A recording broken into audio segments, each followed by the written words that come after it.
है कि अब तो परमाणु युद्ध शुरू होगा जिसमें अब खत्म हो जाएगा। इसीलिए उसकी पार्टी में आए वो सभी लोगों से घर जाने के लिए बोलता है और खुद जाकर अपने बंकर में छिप जाता है, जहां वो अपने साथ अपनी वाइफ को भी ले जाता है जो कि प्रेग्नेंट है। दरअसल ये जो बंकर है उसने आने वाले भविष्य को भापकर बनाया था। उसको लगता था कि एक ना एक दिन परमाणु युद्ध जरूर होगा, इसलिए उसने ये बंकर बनाया था परमाणु हमले से बचने के लिए। तभी हम देखते हैं आसमान में जो उनके घर के ऊपर से फाइटर जेट उड़ रहा था वो खराब हो जाता है, जिसका पायलट अपने आप को उससे इजेक्ट कर लेता है और प्लेन जाकर उनके घर के ऊपर क्रैश हो जाता है, जिससे डॉक्टर पटवारी का घर निस्तो नाबूद हो जाता है और बंकर में भी भूचाल सा आ जाता है, जिससे उनको लगता है कि अब परमाणु युद्ध शुरू हो चुका है। तो वो फटाफट दरवाजे बंद कर देते हैं जो कि अब किसी के बाप से भी नहीं खुलने वाले। दरअसल ये बंकर अब 35 सालों के लिए सील हो चुका है, क्योंकि परमाणु हमले से होने वाला रेडिएशन धरती पर 35 सालों तक रहता है, जिसका मतलब ये है कि डॉक्टर पटवारी अब अपनी प्रेग्नेंट वाइफ के साथ 35 सालों तक यही बंकर में ही फंस गया है। बाहर प्लेन क्रैश की जानकारी इकट्ठा करने आए एजेंटों को उनके पड़ोसियों द्वारा पता चलता है कि वो कल रात से गायब हैं, जिससे सभी को लगता है कि डॉक्टर प्लेन क्रैश में मारे गए। डॉक्टर पटवारी एक साइंटिस्ट था, तो उसने इस बंकर में 35 सालों तक जीने के इंतजाम कर रखे थे, जिसमें उनके पास बहुत सारी बैटरीज थी जो उन्हें लाइट प्रोवाइड करती थी। उनके पास एक फिश टैंक भी था जिसके अंदर उन्होंने मछलियां पाल रखी थी,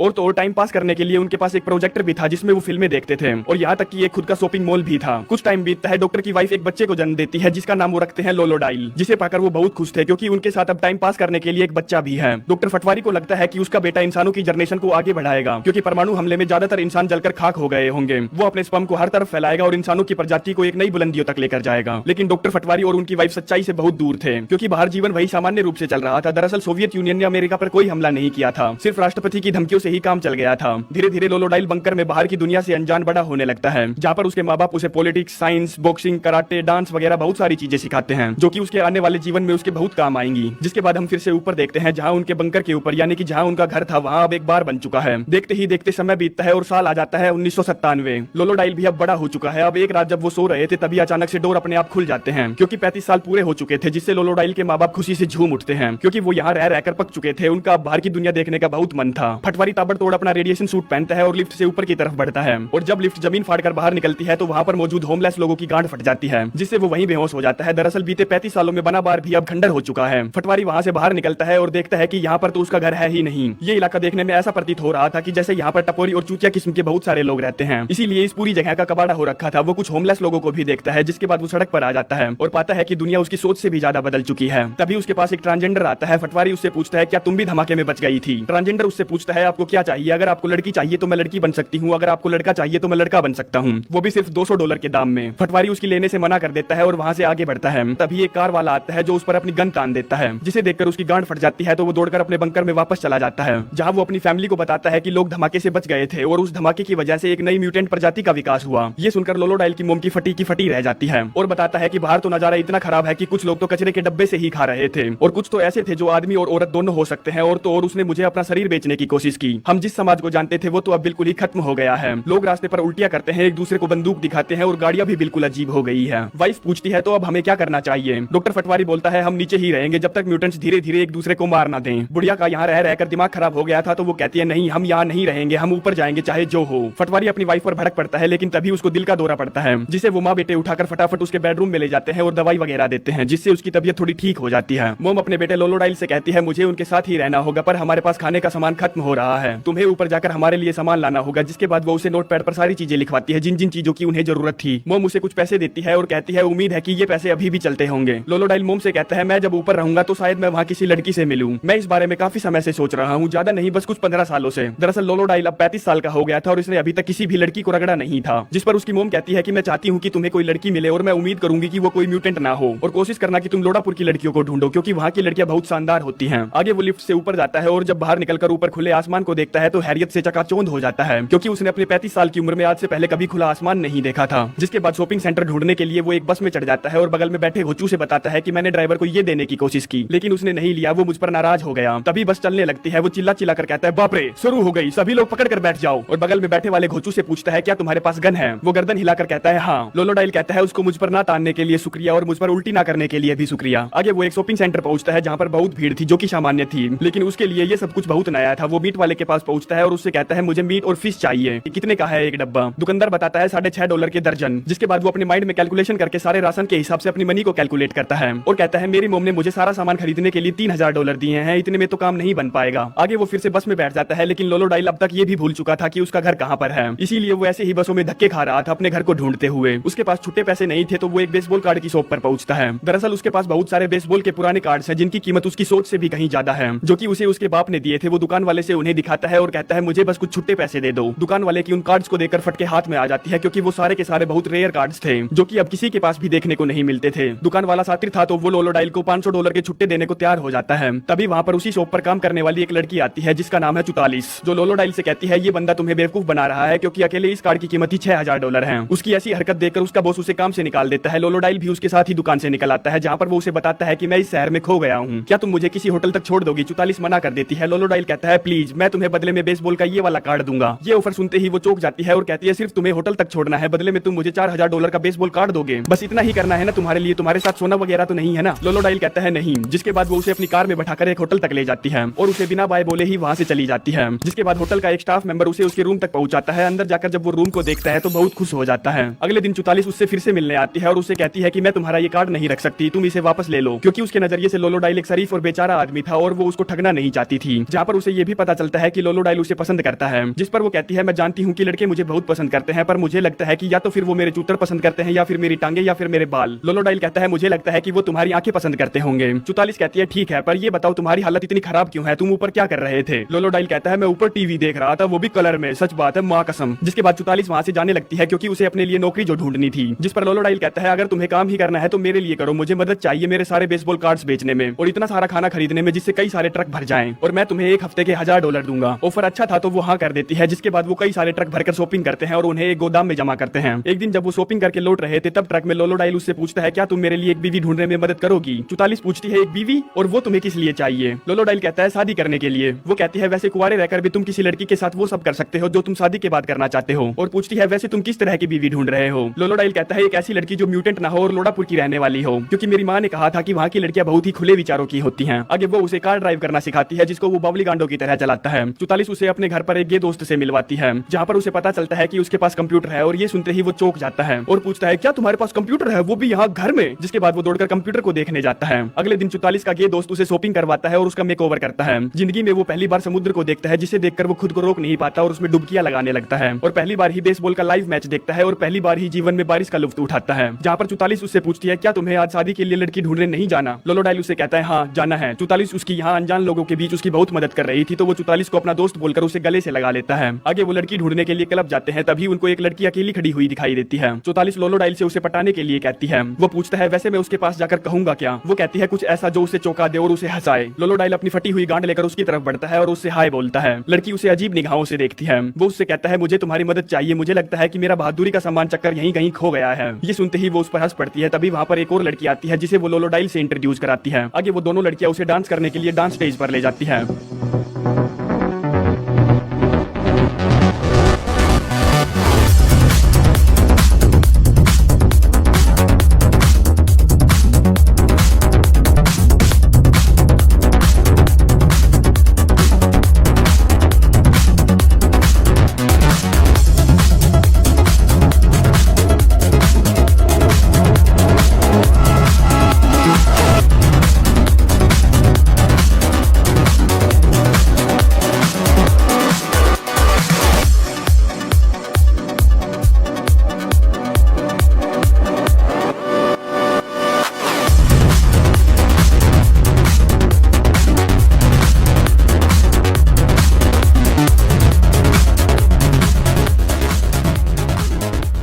वो दोनों लड़कियों के साथ इतना गजब का डांस करता है जिसे देखकर 44 की गांड जल जाती है, क्योंकि कहीं ना कहीं वो भी उसे अब पसंद करने लगी थी। उसको गुस्सा आ रहा था तो वो वहाँ से चली जाती है और घर पहुंचती है। तब तक लोलोडाइल भी वहाँ पहुंच जाता है, जिसे देखकर वो घबरा जाती है और कार से नीचे गिर जाती है, जिससे उसके घुटने में चोट लगती है। लोलोडाइल उसे अंदर ले जाता है और उसके पैर पर बैंडेज लगाते हुए कहता है बच्चों जैसी हरकतें करना बंद करो। जिस पर 44 उससे पूछती है क्या तुम उस लड़की के घर गए थे। लोलोडाइल कहता है हाँ गया था, पर मुझे उसके साथ नहीं रहना था, इसीलिए मैं टैक्सी पकड़कर वापस आ गया। ये सुनकर 44 को थोड़ी सी राहत मिलती है, जिसके बाद वो दोनों किस करते हैं। किसके बाद वो उससे एक सवाल पूछती है क्या तुमने कभी किसी लड़की के खेत में अपने सामान को गीला किया है। लोलोडाइल कहता है नहीं। 44 भला ये कैसे मुमकिन है। जिसके बाद वो उसे बताता है कि 1962 में जब लॉस एंजलिस पर बम गिराए गए थे तब मेरे माता पिता बंकर में चले गए थे और वहीं पर मेरा जन्म हुआ था। हम इसीलिए बचे क्योंकि वो बंकर बहुत बड़ा था। मेरे बाप ने बहुत साल पहले इस चीज की प्लानिंग की थी। हमारे पास सिर्फ इतना खाना था कि वो 35 सालों तक 3 लोगों के लिए चल जाए, और कहता है मैं तुम्हें अपने साथ नीचे बंकर में ले जाना चाहता हूँ, हम वहीं पर रहेंगे मेरे माँ बाप के साथ। ये सब सुनकर 44 का थूक सूख जाता है और वो उसे उसके होटल जाने के लिए बोलती है। अगले दिन जब वो 44 के गे दोस्त के साथ अपने घर का सामान इकट्ठा कर रहा था तब उसे अपने घर यानी कि बंकर जाने का रास्ता रास्ता दिखाई देता है और ये बताने के लिए कि उसको अपना घर मिल गया है वो खुशी से लहराता हुआ 44 के पास आता है। लेकिन उसको लगता था कि लोलोडाइल दिमाग से पैदल है, इसलिए उसने कुछ समाज सेवी लोगों को बुला रखा था जो कि उसे अपने साथ ले जाने लगते हैं। लेकिन लोलोडाइल उन्हें चकमा देकर वहां से भाग निकलता है। वो 44 को अपने होटल रूम की चाबी देता है और कहता है मैं चाहता हूँ कि तुम मेरे सारे बेसबॉल कार्ड रख लो और मेरे होटल का बिल पे करना मत भूलना, और ट्रक लेकर वहां से भाग जाता है। जिसके बाद 44 और उसका गे दोस्त लोलोडाइल के होटल रूम पहुंचते हैं जहां पर उन्हें उसका सामान मिलता है जो कि 1962 का था। वहीं पर उसके गे दोस्त को मिलते हैं 1962 के खरीदे हुए स्टॉक सर्टिफिकेट जिसमें IBM ब्लू चिप्स वगैरह थे जिनकी कीमत उनकी सोच से भी कहीं ज्यादा थी। ये सारा सामान देखकर वो समझ जाती है कि लोलोडाइल जो भी बोल रहा था वो सच बोल रहा था। हम लोलोडाइल को देखते हैं जो कि उसके बंकर के पास रह रहे होमलेस लोगों से उसके सामान को नीचे ले जाने में मदद लेता है। वो अपने माँ बाप से मिलता है जो कि उसे देखकर बहुत खुश हो जाते हैं। 44 जो कि पूरी चूतिया थी अब वो लोलोडाइल को पूरे शहर में पागल कुत्तों की तरह ढूंढ रही थी। तभी अचानक से उसको वो दिख जाता है जिसे दौड़कर वो अपने गले से लगा लेती है। जिसके बाद लोलोडाइल उसे अपने माँ बाप से मिलवाता है और कहता है आप लोग डोर को 2 महीने पर सेट करना, मैं 2 महीने के बाद वापस आ जाऊंगा, मुझे कुछ जरूरी काम करने हैं। क्योंकि उसका बाप बंकर को फिर से 10 सालों के लिए बंद करने जा रहा था। जिसके बाद वो अपने सारे शेयर्स बेच देता है और करोड़पति बन जाता है और शहर के बाहर एक अच्छा सा घर बनाता है जो कि हूबहू उनके पुराने घर जैसा था, जहाँ पर वो अपने माँ बाप को लेकर आता है और अपने बाप को बताता है कि 1962 में कोई परमाणु युद्ध नहीं हुआ था। उनके घर के ऊपर जो बम गिरा था वो बम नहीं था बल्कि एक प्लेन क्रैश हुआ था। उसका डैड कहता है ठीक है मैं तुम्हारी बात मान गया, पर ये बात अपनी मोम को मत बताना क्योंकि वो मेरी कहकर ले लेगी। जिसके बाद वो फिर से जमीन को नापने लग जाता है एक बंकर बनाने के लिए ताकि वो फ्यूचर में काम आ सके। इसी के साथ ये कहानी यहीं पर समाप्त हो जाती है। दोस्तों आप लोगों को कहानी कैसी लगी कमेंट करके जरूर बताएं और मैं जानता हूँ कि आप में से बहुत लोग ये भी कमेंट करेंगे कि इस बार मजे नहीं आए। तो प्लीज भाइयों कंपैरिजन मत किया करो क्योंकि सारी फिल्मों की स्टोरी अलग अलग होती है और जब आप ये बोलते हो कि इस बार मजे नहीं आए तो साला मेरा दिल टूटकर चूर चूर हो जाता है और डिमोटिवेट सा फील करने लगता हूँ। तो इसी के साथ चलते हैं, मिलते हैं नेक्स्ट वीडियो में।